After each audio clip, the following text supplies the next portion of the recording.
नमस्कार दोस्तों। मोदी जी और अमित शाह का साथ देने के चक्कर में नीतीश बाबू बहुत बुरी तरह फंस गए हैं।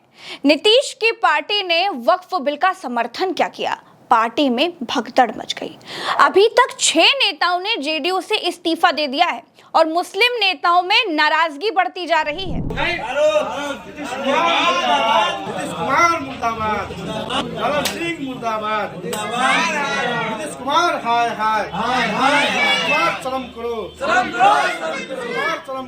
मैं नाम गिनवाती हूँ। कासिम अंसारी, एम राजू नैयर पूर्व प्रदेश सचिव, मोहम्मद शहनवाज मलिक प्रदेश सचिव अल्पसंख्यक प्रकोष्ठ, नदीम अख्तर, मोहम्मद तबरेज सिद्दीकी प्रदेश महासचिव, मोहम्मद दिलशाद राइन। दोस्तों, ये वो नेता हैं जिन्होंने जेडीयू से इस्तीफा दे दिया है। कई इस्तीफों की चिट्ठियां सोशल मीडिया पर वायरल हैं। दावा है कि अभी कई और नेता नीतीश कुमार का साथ छोड़ देंगे। पार्टी महासचिव गुलाम रसूल बलियावी और एमएलसी गुलाम गौस पहले ही अपनी नाराजगी जाहिर कर चुके हैं।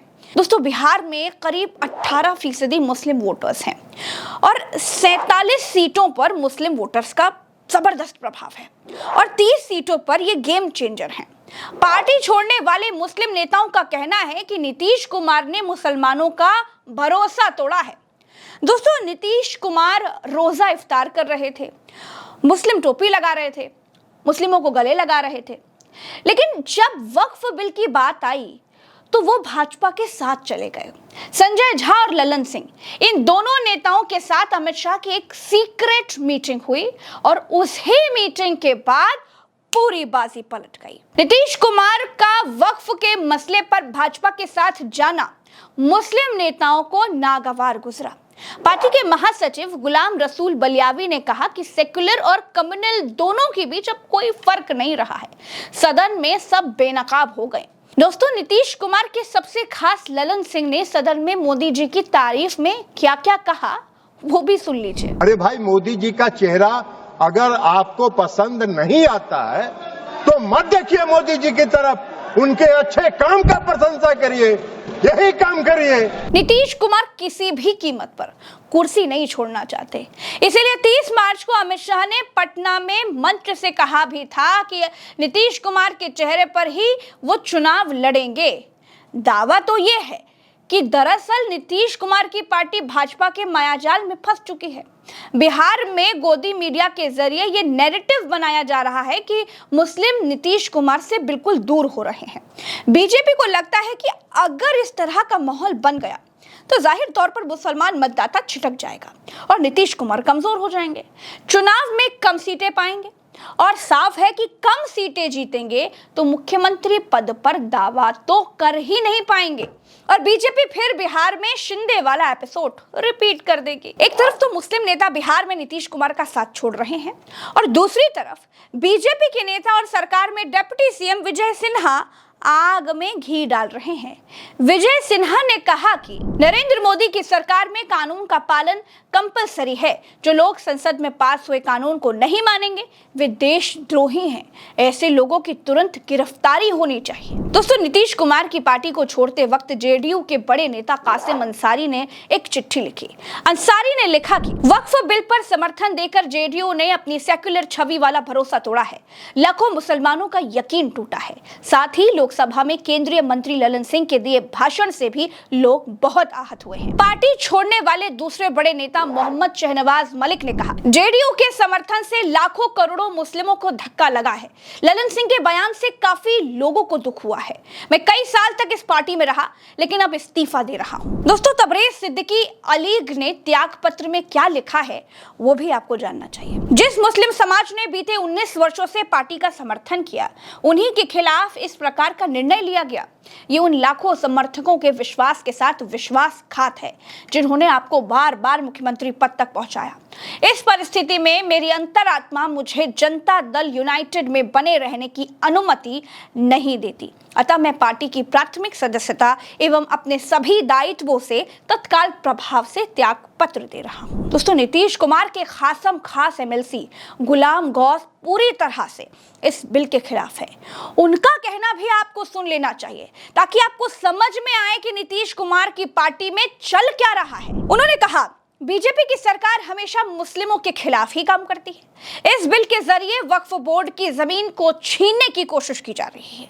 वक्फ के पास जो जमीन है उससे मुसलमानों की भलाई के लिए कई कार्यक्रम चलाए जाते हैं। बिहार में वक्फ की जमीन पर कई आवासीय विद्यालय बनाए गए हैं जहां छात्र पढ़ते हैं। केंद्र सरकार ने पहले मौलाना आजाद फाउंडेशन का स्कॉलरशिप बंद किया, उसके बाद अल्पसंख्यकों के लिए बजट में कटौती की।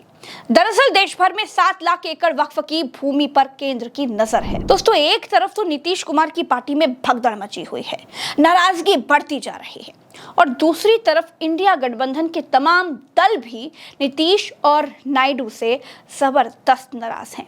कांग्रेस के सांसद इमरान प्रतापगढ़ी ने भी नीतीश नायडू के फैसले पर सवाल खड़े कर दिए हैं। इमरान प्रतापगढ़ी ने क्या कहा वो सुनिए। मैं आज जद पे हूं तो इतना खुशगुमान न हो, चिराग सबके बुझेंगे हवा किसी की नहीं। नीतीश कुमार जी हो, चंद्रबाबू नायडू जी हो, चिराग पासवान जी हो, जयंत चौधरी जी हो, देवे गौड़ा जी हो, जीतन राम मांझी जी हो, सबको समझना पड़ेगा कि जब जंगल में आग लगती है तो न वो बरगद बचते हैं जो हवा को आंधी में तब्दील करते हैं, न वो बांस बचते हैं जो आपसी रगड़ से चिंगारी पैदा करते हैं। बिहार में तमाम नेताओं का कहना है कि नीतीश कुमार ने कुल्हाड़ी पर पैर मार दिया है। मुसलमान बड़ी ताकत से नीतीश कुमार के साथ थे, लेकिन अब नीतीश की पार्टी के वोट बैंक का घटना और पार्टी का बिखरना लगभग तय हो चुका है। संजय झा और ललन सिंह जैसे नेताओं ने नीतीश कुमार को गुमराह कर रखा है। कुछ लोगों को ऐसा भी लगता है कि नीतीश कुमार अस्वस्थ हैं, इसीलिए वो पार्टी में कोई फैसला खुद नहीं कर पा रहे हैं। सांसद पप्पू यादव का कहना क्या है वो भी सुनिए। नीतीश कुमार की मानसिक स्थिति अच्छी नहीं है। उनकी पार्टी में 90% नेता SC/ST के खिलाफ हैं, भाजपा से जुड़े हुए हैं। जैसे चंद्रबाबू नायडू को बीजेपी ने खत्म किया, JDU भी खत्म हो जाएगी। इदारा-ए-शरिया के अध्यक्ष और JDU नेता मौलाना गुलाम रसूल बलियावी ने वक्फ बिल पर कहा कि अब कम्युनल और सेक्युलर में कोई फर्क नहीं रह गया है। इदारे-शरिया देश के सभी हाई कोर्ट में लीगल सेल की बैठक करेगी। दीवार पर लिखने से नहीं, दिमाग से काम लेना होगा। दोस्तों, अब इन हालातों में नीतीश कुमार के लिए पार्टी को संभालना बहुत मुश्किल होता जा रहा है।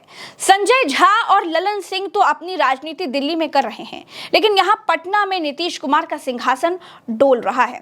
मुस्लिम नीतीश कुमार से भयंकर नाराज हैं और फिलहाल नीतीश कुमार के पास उनकी नाराजगी को दूर करने का कोई भी रास्ता नहीं है। भाजपा ने बड़ी चतुराई और बड़े शातिर तरीके से नीतीश कुमार को पैदल करने की तैयारी शुरू कर दी है।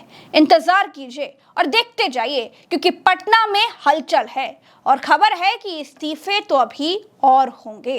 फिलहाल इस खबर में मेरे साथ इतना ही। हमें दीजिए इजाजत, चलते हैं। राम राम, दुआ सलाम, जय हिंद। चैनल को अगर आपने सब्सक्राइब नहीं किया है तो बिना देर किए सबसे पहले अपने चैनल को सब्सक्राइब जरूर कीजिए।